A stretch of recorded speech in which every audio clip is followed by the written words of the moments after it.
Yesterday around 3 there came a considerable procession, perhaps 20 carriages and nowhere to put them. They stopped on the lawns of the houses and sat aslant on the cemetery land by the fence. And who should alight from the hearse but Mr. Lincoln himself, whom I could recognize from his likeness, but sore bent down and sad in countenance, almost needing to be urged along, as if reluctant to enter that drear place. I had not yet heard the sad news, and was momentarily puzzled, but soon enough the situation became clear. I prayed for the boy and family. It has been much happier in the papers regarding his illness, and it had the unhappy outcome now. The carriages continued to arrive over the next hour, until the street was impassable. There are a few books that I've encountered that are, in my experience, genuine page-turners. Slaughterhouse-Five, The Passenger. I intend to talk about those as well in the future. Lincoln in the Bardo is no exception. It's one of those books that you pick up and you just start going and you're gliding and you're just taking in every single chapter and you can't put it down, and when you put it down you can't wait to pick it up again. Books that leave you hungry are rare, and this is definitely a rare book in a lot of regards, actually. On Wikipedia they call this book experimental fiction, and that would intimidate, I think. When you consider something experimental, I think our minds tend to go in some abstract dimension where something is intentionally convoluted and its purpose is to obfuscate and annoy rather than welcome us in. With Lincoln in the Bardo, having read Mild Avalanche, having read As I Lay Dying, you actually have a very similar narrative method being employed here. You might call it head hopping. In the case with Lincoln in the Bardo, it starts off with a handful of historical anecdotes, and I think some of them are real and some are fictional, these just tiny descriptions, and you get these different voices, and this morphs into the I hate this word, but it's the word I'm going to use, diegesis of the story. You start getting anecdotes and statements from the characters, and that's how the story takes off, is these recollections. It's an interesting thing because you have a scene which normally, in most pieces of fiction, our only conduit for the events of the world is the narrator, whoever that is, an omniscient narrator, an unreliable narrator. When we head hop like this, as we do in As I Lay Dying and as we do in Lincoln in the Bardo, that's the last time I'm going to reference As I Lay Dying, by the way, because then if I start talking about two different books that you haven't read, then it's just going to get confusing. With Lincoln in the Bardo, you have a scene which is presented from various different angles. And again, I'm not saying this to try and convolute the story. I'm saying this because by experiencing the different emotional depths with which a character is plunged by a given event, you get a rounder picture not only of what's going on, but of the characters themselves. The characters are not only lenses by which we experience the scene, but they're also mirrors. We learn a lot about the characters and their perspectives by embodying those perspectives. And again, if I'm making it sound intimidating or convoluted, that's not my intention. It's a very straightforward story. The momentum is in no way dampened by the fact that we have so many narrators. I think on Wikipedia it says there's like 165 characters. That's baffling. I don't think there's really that many. That actually probably isn't the best thing to bring up if we're talking about, accessing the story. It's a great story. It's very straightforward. I think it only takes place over the course of a few days, but we get so many different histories and, like I said, experiences that are woven into it that turn it into just this brief, beautiful epic. I have... Well, here we go. Could have done that like a normal person. I've read a bit of George Saunders. I guess you could call me a fan. Honestly, actually, I don't recognize this one at all.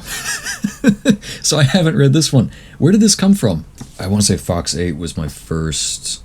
yeah, that sounds about right. It's like a children's story. It's very short. It's very cute and punctual.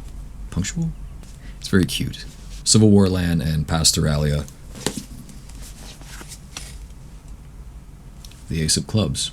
I read these both back to back, and they were both pretty interesting. I'm a huge short story aficionado. I'm a little hesitant to talk about short stories because you can't really buy a short story. You know, maybe you can download the PDF off of Archive or something like that, but you're going to get the whole book.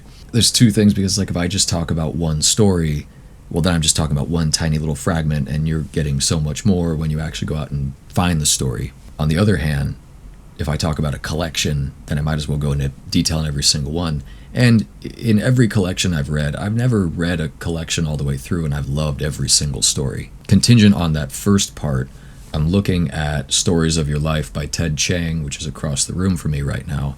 And that's an example where I wanted to just read the title story, but everything that came before and after it, it was good. It was good. It's like when you go to a concert, you don't go just for the opener, just for the headliner. It's the whole experience, the whole shebang. So actually that puts a pretty good bow on my point. If I review a small, short story, I'm talking about the whole book. I might as well present the whole picture because that's just a small piece of the experience. What's unique about Lincoln in the Bardo, and what I think is also interesting, because with Pastoralia and Civil War land, you are introduced into these sort of strange worlds. I'm going to be a pedant and read off the teleprompter. In Lincoln in the Bardo, we are drawn into a world which is sublime, static, a manifest of when someone animates a painting, like Starry Night, to make the clouds swirl and the stars twinkle.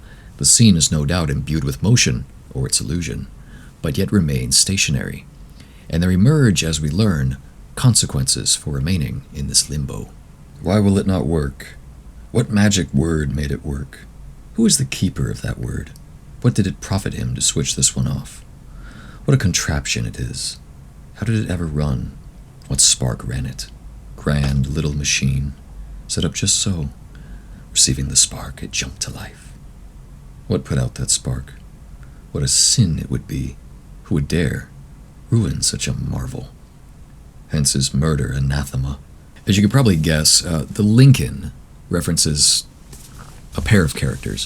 One of them is Lincoln. We get just enough of his perspective. We get to share this moment in his life, which again takes place over the course of a few days. One thing that the story does, captures again through these anecdotes, which I find oddly visceral, is the way in which grief is described as a physical state. We get these descriptions very early on of characters observing the president in states of grief, states when he is struck low, and they describe the way that his tremendous hands reach for his face, and the way that his huge shoulders, the way they quiver and jerk as he sobs. And you get this the gravity of this man, and so too the sheer depth of his agony. But the story of Lincoln in the Bardo is one of grief, but it is also one of purgatory. For grief puts us in such a position, does it not? One where life is just still, where it feels as if something has been deprived of us, and it took so much with it, and one of the things it took with it was time itself. The world stops turning. What do we do? How do we do? I cannot proceed because there is no progress. There's nothing I can do. I think I've said enough. A story like this, one in which characters are frozen in time by their grief, it really gets us thinking about the past and the future, ways in which we've struggled. But this is a story that will get you. And it's a story that you may be reminded of in the future when something like this happens. Maybe it'll bring you comfort. Who knows?